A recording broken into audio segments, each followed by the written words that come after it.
Hello everybody, and welcome to Andrew Broussard Watercolors. Today we are going to be working with watercolor, a two-color combination. Hopefully I'm pronouncing this right. Dioxine purple and lamp black. I saw somebody do this combination maybe about 2 months ago. I think it might have been Miss Paula that had done it and posted it. I don't know if she was doing it to kind of use up her purple or just as an experiment. But if you're watching this and you know who it was, let me know. Anywho, I'm going to saturate my paper with water. This is Stonehenge Aqua. It's a quarter sheet. It's 11 by 15, but it would be matted to 11 by 14 if it got matted. I'm using the Ranson large hake brush to apply this water. And then, we'll get started with the painting. 100% cotton and 140 pound cold press. I'm going to kind of use a technique of kind of wiping back and forth, adding water, using the paper towel. A technique used by Stuart Davies with oil painting. Dennis Sheehan uses it as well, and there are some other painters that do that. So let's jump into this. Just in case you're curious, this pigment is PV23, so this is Cotman brand, and the lamp black, that is PBK6. It says nearly pure amorphous carbon. Cool. And this is a Da Vinci brand. I'll use black once in a while in watercolor painting. I know it's frowned upon, but the only time you should maybe constrain yourself to any rules is if you want to experiment, or if you're potentially, if you go entering like a competition, they might require not using black or white or something like that. Anywho, we'll take this mixture and we will make up a landscape as we go.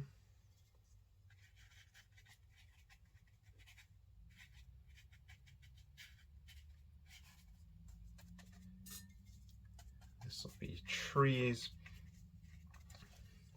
You're more than welcome to follow along with these painting tutorials or experiments.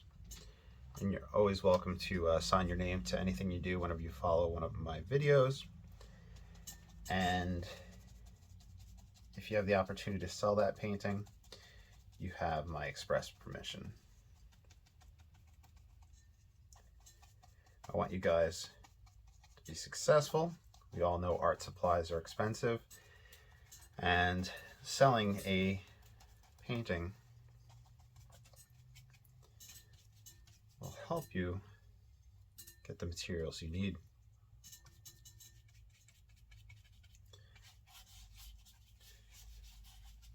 So I'm filling in a lot of stuff. I'm going to wipe it back in a moment. This is just to get ideas. Making a dark tonalist painting. You may not see what I'm going for just yet, but what I had just put in was the sky, so I'm going to wipe back there first. All right, whiter along the horizon.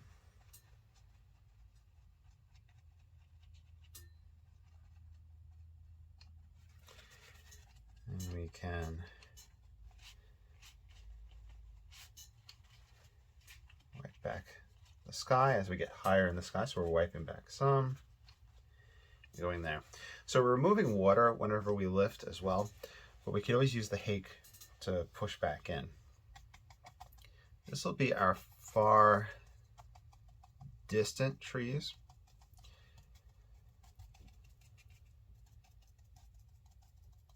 which I'm going to soften with the hake. So I'm going to kind of go back and forth.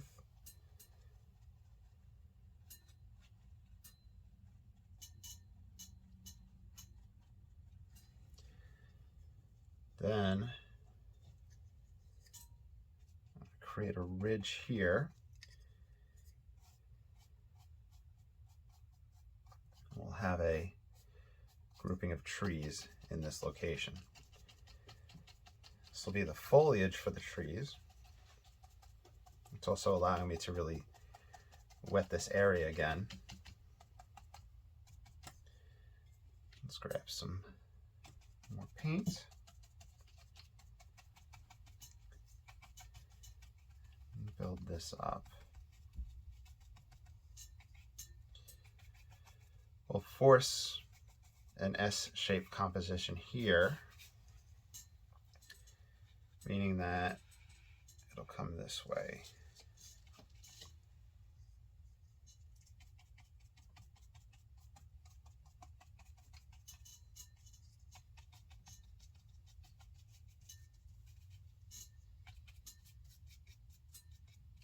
And we'll have a landmass here. We have our background trees.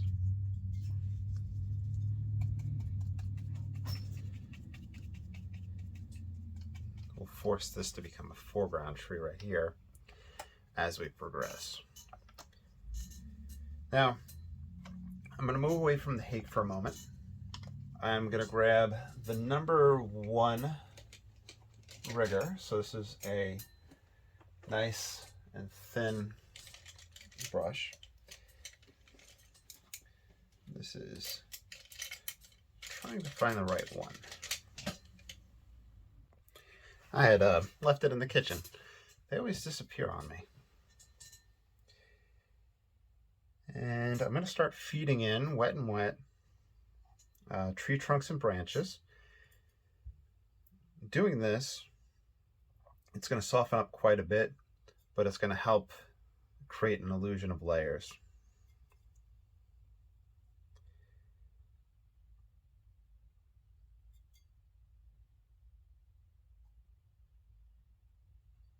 In fact, we could even do this in the far distant background if we wanted to. And being wet and wet, it'll soften.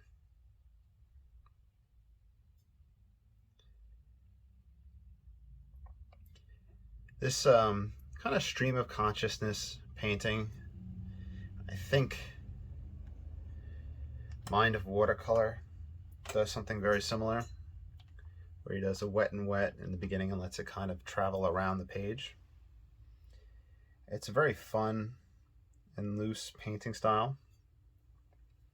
It allows you to explore 2 color combinations, like this one, which was the black and, was that a piece of paper?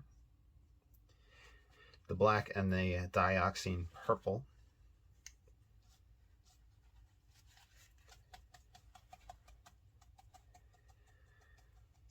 Lets you go back and forth.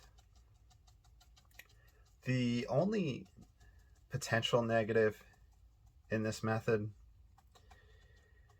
is the quantity of pigment that gets used. Since we're using fresh paint and the hake brush, a lot of pigment gets picked up. But using affordable brands, it's a lot of fun and it's worth doing. That's why, even though there's really no need to see the palette, you're seeing how much I'm using.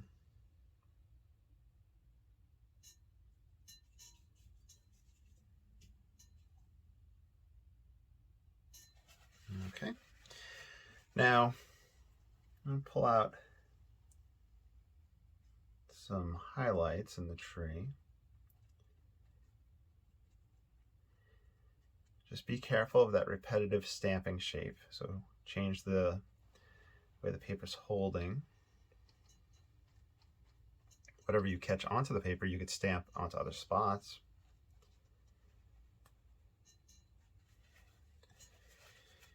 You can twist it to a point, push upwards.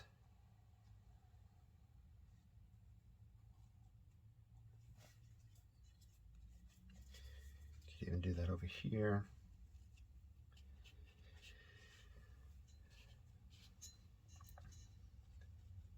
You can even pull out some rocks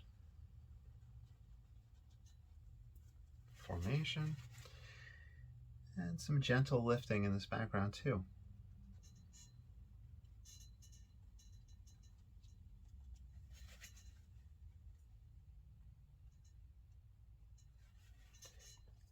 And if you don't like what you lifted, you can come right back in and build that up.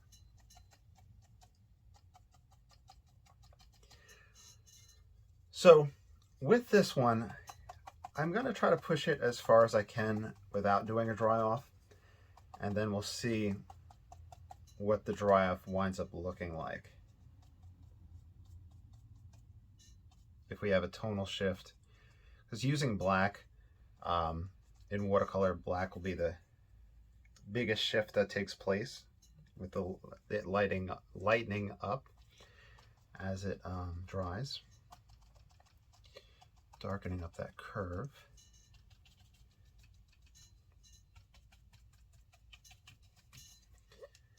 We could take the card, if I could find my nice rounded edge card. There we go.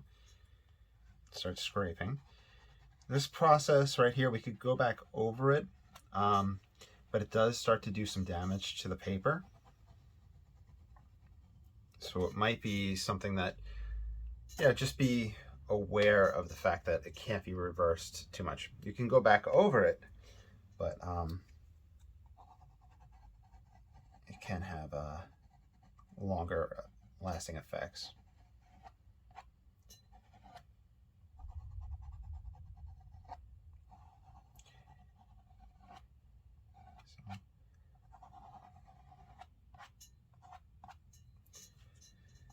Scrape for some highlights on these rocks here.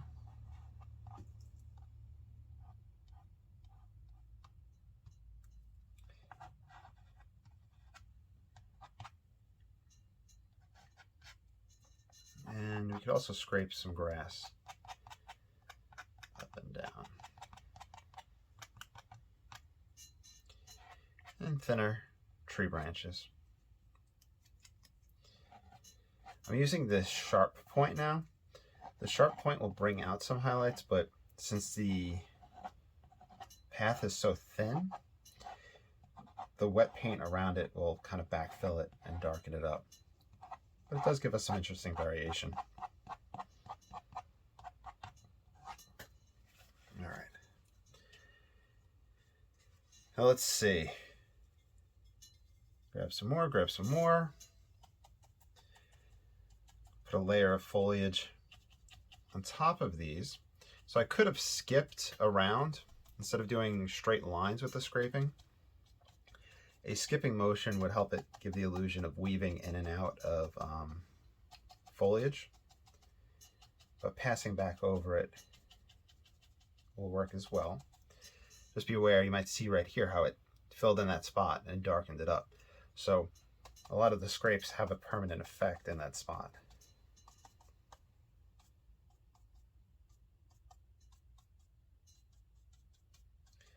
Help these rocks get grounded. Some pure black right on that edge. Let's grab even stronger to block off this side. I don't feel like these trees are really grounded in place, so I'm going to play around with them. I'm going to grab the number 4 rigger. Reason I'm grabbing this one is that it lays down more pigment and a thicker line. That's going to help me really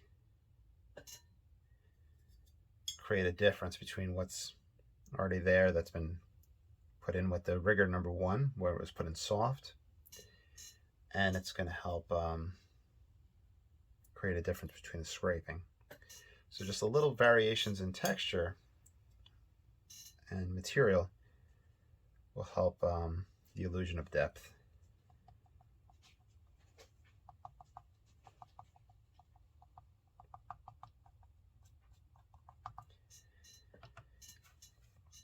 Now these closer ones, I'm going to put some foliage in for them, but one thing I want to be aware of is that I'm going in wet and wet, so it might blend with the one behind it and it might all become one. So just be aware of that. And it may be time for the dry off. So before we do that, a little bit of texture, a little bit of scraping, and we'll dry. We can get some nice thin scrapes taking place. That'll create a lot of texture and variety.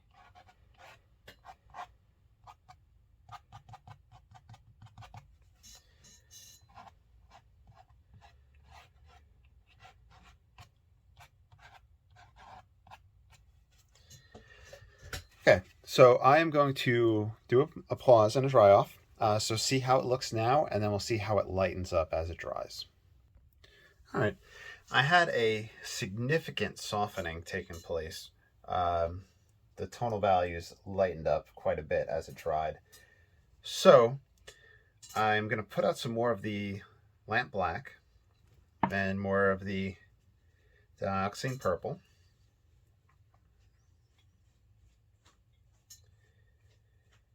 And from here, I'm going to start creating either a mid layer or the foreground.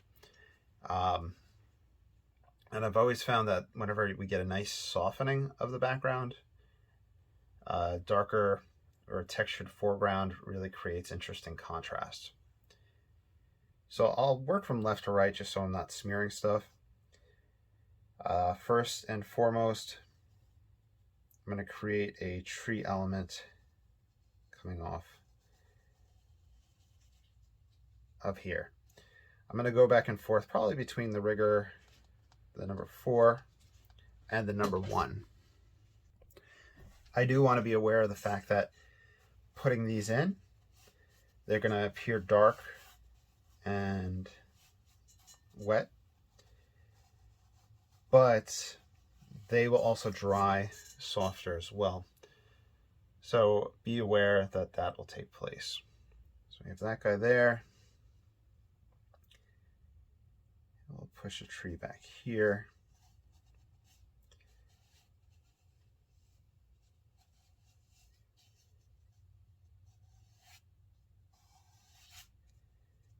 And I'll come in with the hake for textured foliage. Use the side. Start sitting in place. So this is a mixture of, once again, lamp black and purple. Ground these rocks in place.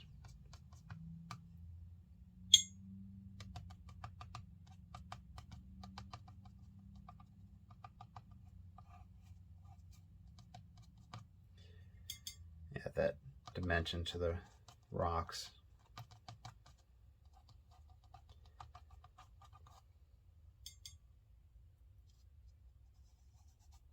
Here I'll have a nice big tree trunk. A little bit of water on the brush, but mainly just trying to grab the pigments.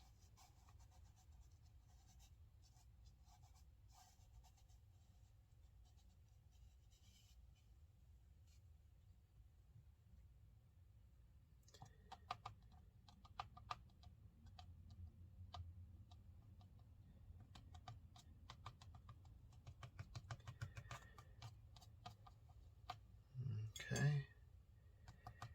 The edge of the land. Coming out into the water.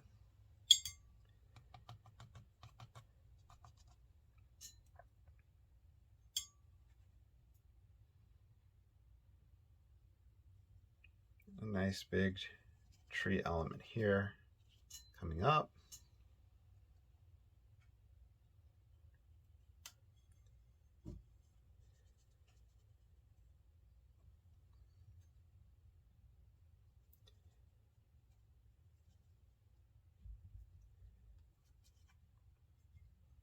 Setting it out in a dark corner.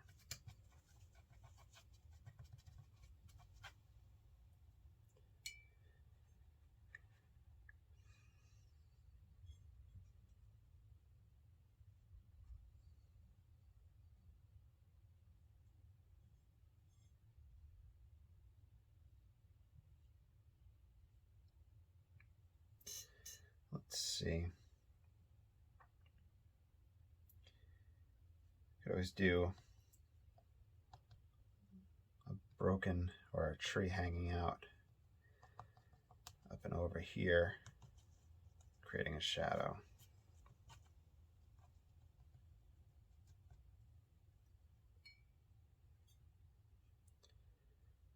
Let's do another tree branch right there, trunk.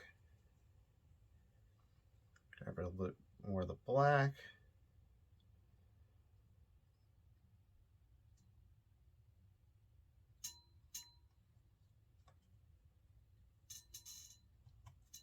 Let's grab the hake for some foliage textures. Have one coming right off the edge.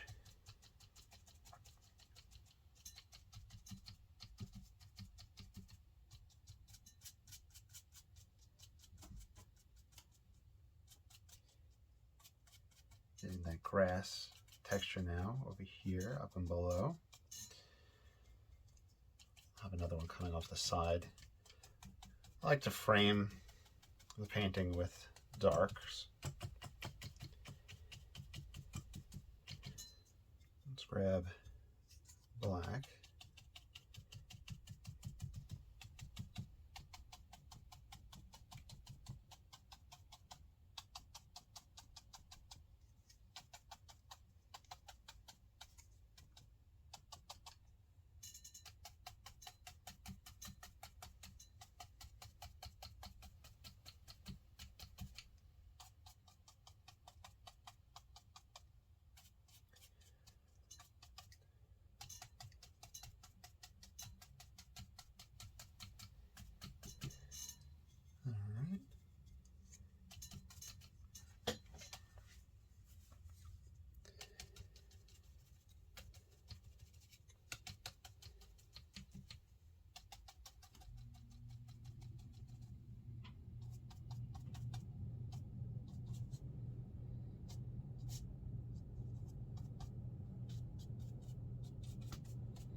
Let's grab, I think the number one rigger is where we're going to go next. A lot of just pure dark. And create our interest. I need a little bit of water to get it to flow.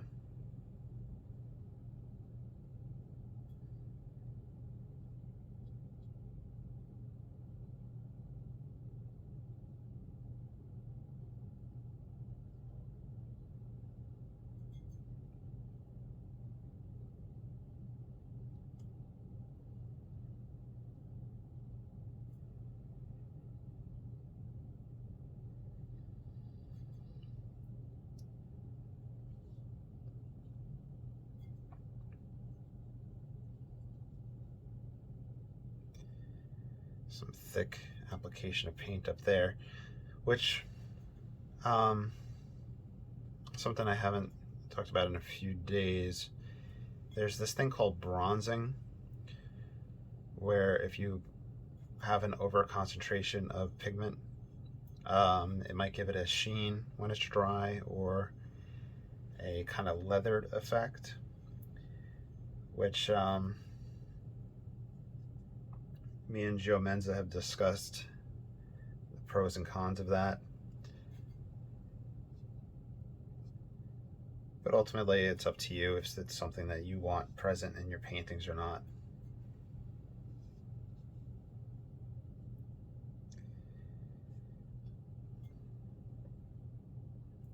Just trying to build up this darker tree to help him really pop out in front.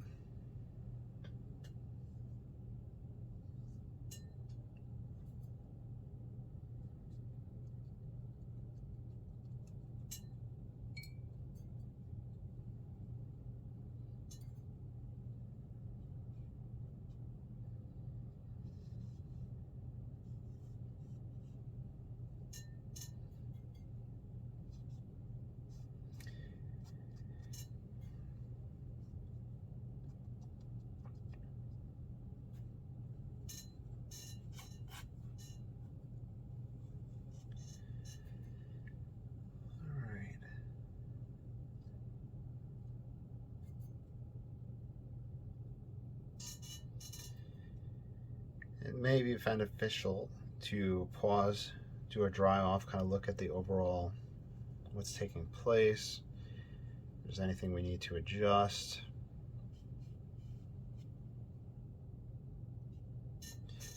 So let me pause it and we'll do a dry off.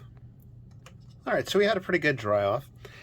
I think that for the purposes of the video, we would stop it here. While I sign it, there's a few things that I want to point out and talk about. Oh, and of course, you know, please consider supporting this channel on Patreon. Please like and subscribe.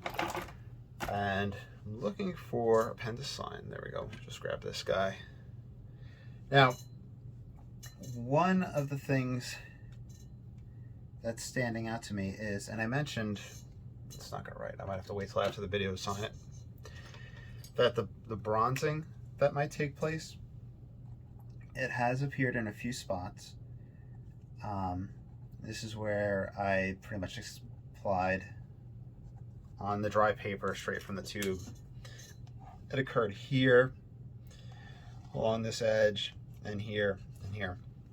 It almost has a 3D quality to it because of how thick it was applied, and it has a sheen, and that sheen will most likely stay once the paper's sits for a while.